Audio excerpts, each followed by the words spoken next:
Last Friday, we were talking about the challenges that rugby faces in the Central African Republic. Today, we look at Gabon.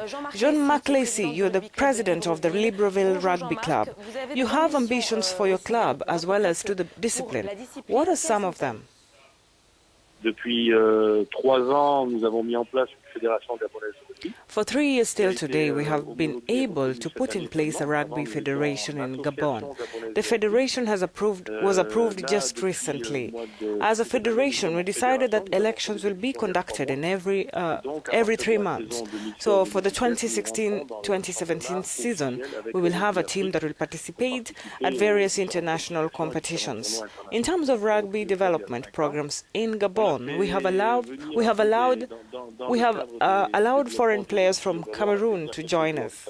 This has made the young players in Gabon to understand all the basics of rugby, and as well, this will make them progress. For 5 years, we have been doing that with my club. Jean-Marc, what is your general assessment of your team presently, the one you're managing? Eh bien, l'étape suivante, voilà, pour l'instant, nous sommes dans un championnat qui est très intéressant, avec un niveau, comme je vous disais, qui progresse beaucoup. Mais le problème, c'est que nous n'avons pas de génération. At the moment, we are in a very interesting competition that is making us progress very fast. But the problem is that we do not have a future generation. We have players who are between the ages of 25 and 35 years. As an emergency measure that needs to be taken is that we need to create more clubs and competitions that will attract more people. This is what we have done. But thinking of the future, we cannot avoid to create rugby schools. As a team, we are always ahead as compared to other clubs. We have put in place a rugby school with different levels in terms of ages that include those less than 12 years, less than 14 years, and even less than 18 years. At the moment, we have 30 players who are training hard every day. We are now planning to have an international rugby board personality who will train us in 3 months in 2017 between June and August. At one point, students need to be trained with an international coach who will supervise them to excel further in their program. I hope that will be done by other rugby schools. If one wants to have the international skills, then he should do that. If then it means players in the age brackets will progress. Jean-Marc Laissy, pensez-vous que do you think Gabon will one day reach the level of Springboks one day? Sud-africain un jour, par exemple.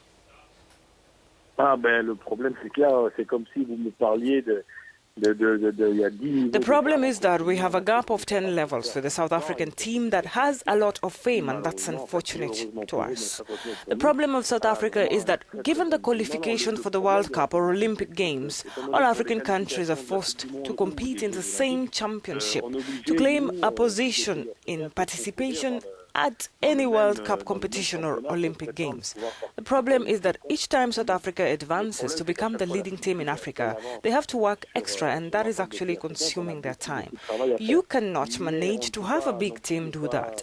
We should have teams that promote our young players, who will at one time allow them participate in any games, like for instance the Olympics. In the Rio Olympics, we were able to see the participation of Rugby 7, but not 15, but that is not fully recognized as an Olympic discipline. Only the Rugby 7 has been recognized as an Olympic discipline, and we could see this during many years in various competitions involving countries like Senegal, Mali, Algeria, and Morocco. So the problem is that as African teams, we are required to compete at the level of South Africa, yet there are other major teams that do that. Therefore, we need to raise our hopes and believe that what we have done is not enough and need more effort so that we can compete at the level of South Africa. But that is still far, I can assure you of that. Parce qu'on parle du Gabon comme de l'Afrique du Sud, mais on en est loin encore, je vous rassure. Well, that was Jean Marc Laissy talking to us about rugby and identifying talent in the country. I've ever realized that sports coaches, they're always either dressed up in sunglasses and something that's not appealing.